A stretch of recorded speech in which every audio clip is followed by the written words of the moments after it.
मेरे दोस्तों, प्यारे बिहार वासियों, आज़ादी हमें 15 अगस्त 1947 को मिली, लेकिन क्या हम सच में आज़ाद हुए हैं? 15 अगस्त 1947 को हमारे देश ने अंग्रेज़ों की गुलामी की बेड़ियां को तोड़कर आज़ादी पाई। ये आज़ादी हमें सहज नहीं मिली है, इसके पीछे बहुत सारी बलिदान हैं, बहुत सारी मुसीबतों का सामना करते हुए हम लोगों को आज़ादी मिली।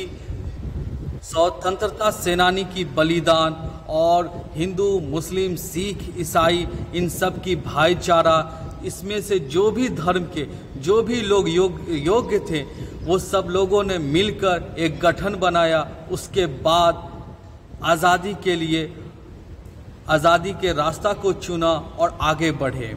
इसमें काफ़ी सारे लोग हैं, जैसा कि भगत सिंह, चंद्रशेखर आज़ाद, सुभाष चंद्र बोस, महात्मा गांधी, सर सैयद अहमद खान, मौलाना अबुल कलाम आज़ाद, खान अब्दुल गफ्फार खान, मौलाना मोहम्मद अली और शौकत अली, इन जैसे वीर ने आज हमें इस मुकाम पे पहुंचाया कि आज हमारे गले से पट्टा निकला है। तो आज हम ये सारी चीज़ को भूलकर मनमानी कर रहे हैं। जैसा कि आप लोग जानते हैं कि बिहार किस हाल में है, किस स्थिति में है, और इस स्थिति में लाने वाला कौन है। आज़ादी का मतलब सिर्फ विदेशी शासन को आज़ादी का मतलब सिर्फ विदेशी शासन से मुक्ति पाना नहीं था। भारत की आज़ादी में बिहार का भी काफ़ी योगदान था। बिहार के लोग, चाहे वो किसी भी धर्म, किसी भी जात के हो, जो योग्य थे, वो सब लोगों ने मिलकर साथ दिया।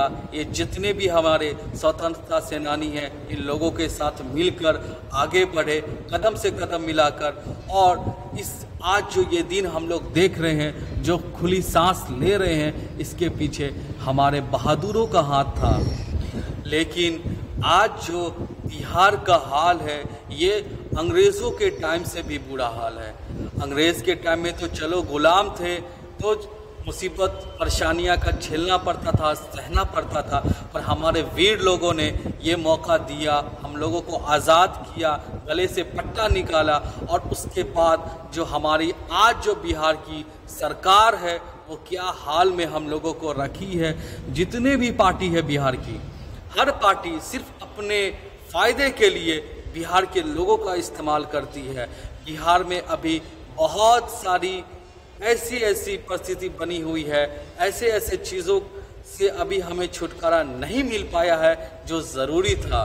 बिहार में सबसे पहले गरीबी और बेरोज़गारी है, इस पे कोई ध्यान देने वाला नहीं है। कोई भी सरकार, किसी भी पार्टी का इलेक्शन से पहले बहुत ज़्यादा हम लोगों के पास आते हैं सरकार, जो उम्मीदवार रहते हैं और हम लोगों को आश्वासन देते हैं कि हम आप लोगों के लिए ये करेंगे, वो करेंगे। तो पहले ये जान लेते हैं हमारी बिहार को आगे बढ़ने में किन चीज़ों से पहले निपटना पड़ेगा, तब जा कर के बिहार हो, चाहे हमारा भारत हो, आगे बढ़ पाएगा। आज हमारा देश मजबूत होने के बावजूद भी कमज़ोर है, सिर्फ इन नेताओं के चक्कर में। आज हम आगे फाइट क्या करेंगे? बहुत सारी देश आगे निकलती जा रही है टेक्नोलॉजी में, हर एक चीज़ में, पर आज जो हमारा भारत है, सिर्फ धर्म के चक्कर में पड़ गया। हिंदू, मुस्लिम, सिख, ईसाई, कोई किसी के मतलब देखो, गवर्नमेंट जो है, सरकार खुद ऐसा काम करवा रही है, और बदनाम हम जैसे बेकसूर लोग, चाहे वो हिंदू हो, चाहे वो मुस्लिम हो, उनको कराया जा रहा है। ये सिर्फ इनका खेल है कि राजनीतिक है।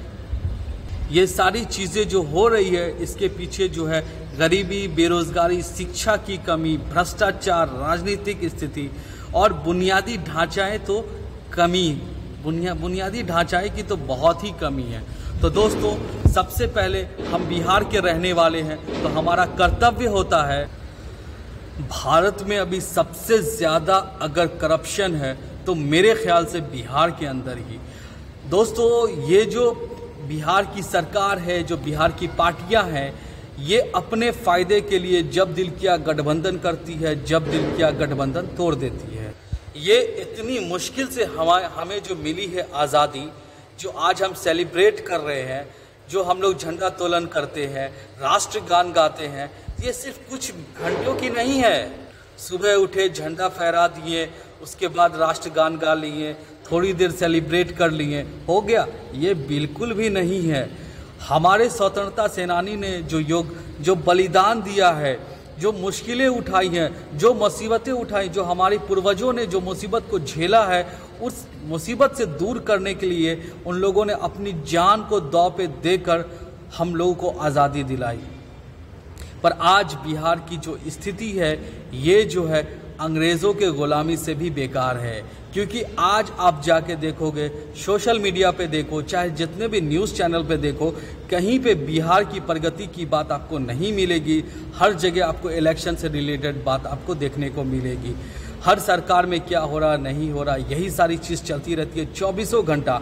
पर बिहार के अंदर जो शिक्षा की कमी है, चाहे आप देख लो, सबसे ज़्यादा तो स्वास्थ्य से रिलेटेड प्रॉब्लम आती है। इतनी महंगाई हो गई है, आप यकीन मानो, छोटी सी छोटी बीमारी में इतनी सारी टेस्ट किया जाता है, उसके बाद डॉक्टर का फीस इतना है, दूसरा मेडिसिन लेना है तो फिर डॉक्टर के यहाँ ही लेना है, जो मेडिकल शॉप उनका पर्सनल रहता है वहाँ से, मतलब बाहर से लेने भी नहीं दिया जाता कि कुछ डिस्काउंट भी मिल पाए। जो प्रिंट रहता है उसी प्रिंट पे लेना पड़ता है। और आज तक सरकार इन चीज़ों पे ध्यान नहीं दे पाई है, चाहे वो आरजेडी हो, चाहे वो जेडीयू हो। ये दो ही पार्टी है जो बिहार के अंदर अपना मजबूती से अपना जो है पांव जमा के बैठी हुई है। पर इन दोनों पार्टी में से दोनों को मौका मिला। अपने टाइम में आरजेडी भी खूब रहा बिहार के अंदर, अभी प्रेजेंट टाइम में आपको जेडीयू भी दिख रहा होगा, बीजेपी की गठबंधन से चल रही है। पर कभी भी जनता के लिए इन लोगों ने कभी भी आगे बढ़कर कोई फैसला ऐसा नहीं किया जिससे जनता को भी आराम मिले। पर जब इलेक्शन आता है तो इनका मैनिफेस्टो बनता है और उसमें 1000 लाइन लिखा हुआ रहता है, हम जनता के लिए ये करेंगे, गरीबी मिटाएंगे, शिक्षा लाएंगे, अच्छा सुधार करेंगे, हर घर में लाइट पहुंचाएंगे, बिजली पहुंचाएंगे, अच्छी रोड, अच्छी सड़क, एजुकेशन को लेके चलेंगे। पर दोस्तों, यहाँ तक कि इतनी बुरी हाल है कि बिहार के बंदे को रोजगार के लिए भी दूसरे राज्य जाना पड़ता है। आज हम कहते हैं भारत में चलो अंग्रेज़ को भगाए, भारत को तो आगे लेके जाना चाहिए, पर आज भी हम लोग इतने मुसीबत में हैं कि आज भी लोग, बिहार हो या भारत हो, चाहे भारत का कोई भी राज्य हो, इतना कैपेबल नहीं हुआ है कि अपने देश के बंदे को अपने देश में ही उसके नॉलेज के हिसाब से उसको रोज़गार दे सकें। आज भी लोग विदेश जा रहे हैं कमाने के लिए, तो आज भी तो कहीं ना कहीं तो हम गुलामी है ना। विदेश जाके भी काम कर रहे हैं तो उसके यहाँ गुलामी ही कर रहे हैं, उसके रूल रेगुलेशन के हिसाब से हमें चलना पड़ेगा।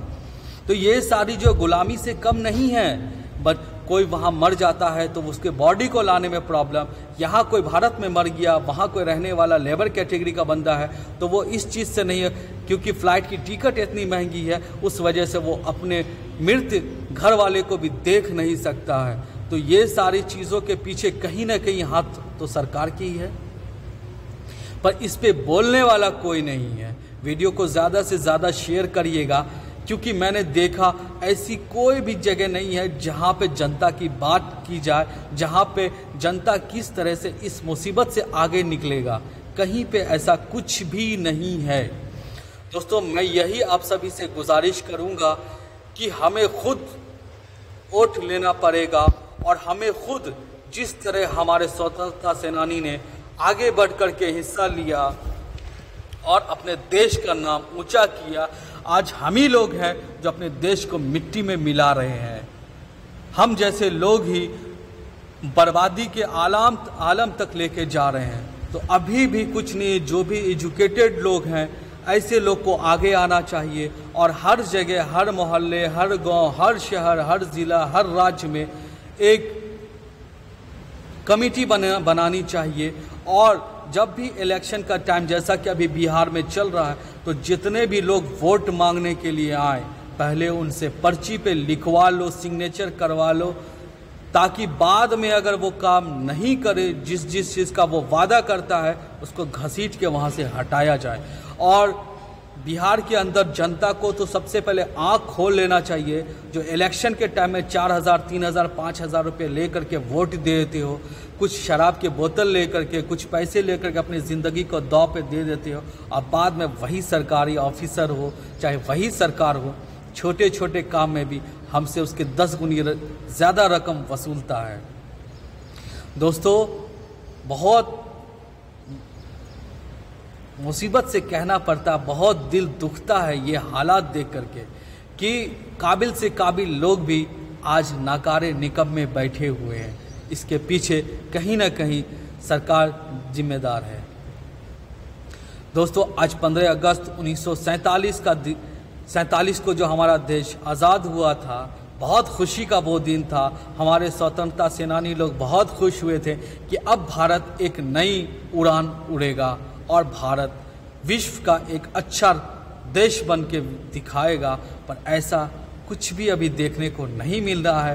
पूरे भारत में सिर्फ मस्जिद तोड़ो, मंदिर तोड़ो, हिंदू मुस्लिम सिर्फ यही चल रहा है। और ये नेता लोग जो है अपनी रोटी सेक रहे हैं। कोई भी नेता का बच्चा किसी भी प्रोटेस्ट में आपको नज़र नहीं आएगा। सिर्फ आम जनता मरेगा, कुत्ता की तरह जिंदगी जिएगा, सरकार बैठ के गद्दी पे राज करेगा।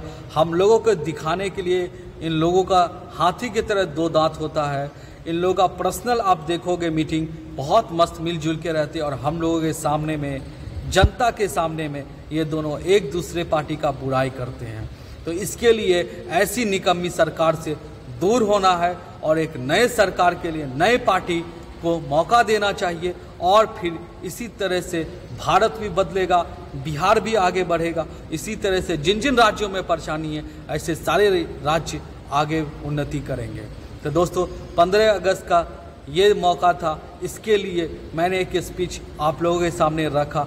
मेरी बात सही लगी हो, अच्छी लगी हो, वीडियो को शेयर करिए और अपने भाइयों तक पहुंचाइए, ताकि हम सब की आंखें खुले। जो आंखें बंद हो चुकी है उन आंखों को खोलें और आगे बढ़ें। जितनी भी मुसीबत परेशानियां हैं आजकल हर शहर में, चाहे वो डॉक्टर्स हो वो लूट रहे हैं, चाहे वो वकील हो वो लूट रहे हैं, चाहे वो जज क्यों ना हो वो भी पैसे पे बिक रहे हैं, चाहे वो अपना थाना ही क्यों ना हो वो भी पैसे पे काम कर रहा है। जिसके पास पैसा उसका सारा काम हो रहा है, जो गरीब वो मर रहा है। तो इस हालात से उखड़ना है, आगे बढ़ना है और इन चीज़ों को दूर करना है। जिस तरह से शुरुआत में भारत के हर एक नागरिक को सेम अधिकार था, जिस टाइम भारत आज़ाद हुआ था, उसी तरह हमें फिर से भारत को बनाना है और आगे चलकर भारत को काफ़ी आगे लेके जाना है। और दूसरे जो मजबूत देश हैं उनको टक्कर देते हुए उनसे आगे बढ़ना है। तो आप सभी का वीडियो में आखिर तक बने रहने के लिए धन्यवाद।